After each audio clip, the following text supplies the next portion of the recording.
अनिंदको अनन्य गती, पैगा गौप्य ही तया प्रती चावळी जे सुखे अधिकारी श्रोता आहे तो.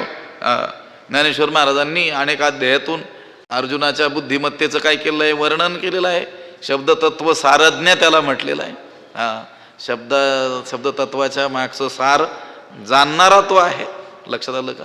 केवळ शब्द आणि शब्दाचा होणारा स्थूल अर्थ एवढंच नाही, तर त्या शब्दाचा भाव जाणणारा तो आहे. प्रज्ञाकांत आहे, प्रज्ञा पृथ्वीचा राहो असं त्याला म्हटलेलं आहे. असं तो बुद्धिवान आहे, प्रज्ञाकांत आहे, अशी संबोधनं भगवंत अर्जुनाला दिलेली आपल्याला आढळून येतात.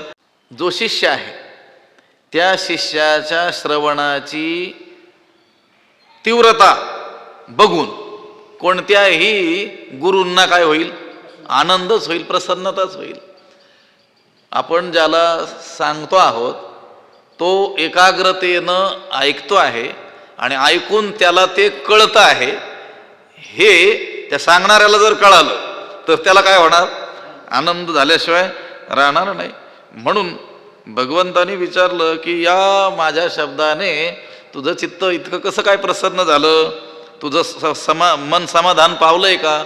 आणि खरी गोष्ट ही आहे पहा, शिकवणारी जी माणसं आहेत त्यांचं समाधान कशात आहे, तर आपण शिकवलेली गोष्ट पुढच्याला कळते आहे हे बघून तो शिकवणारा काय होत असतो, आनंदित होत असतो.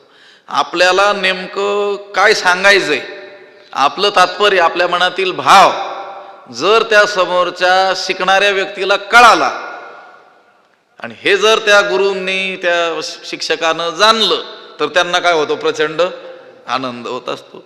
अगदी भगवंत सुद्धा हा जो विस्तार करतो आहे त्याचा अभिप्राय अर्जुनानं जाणला.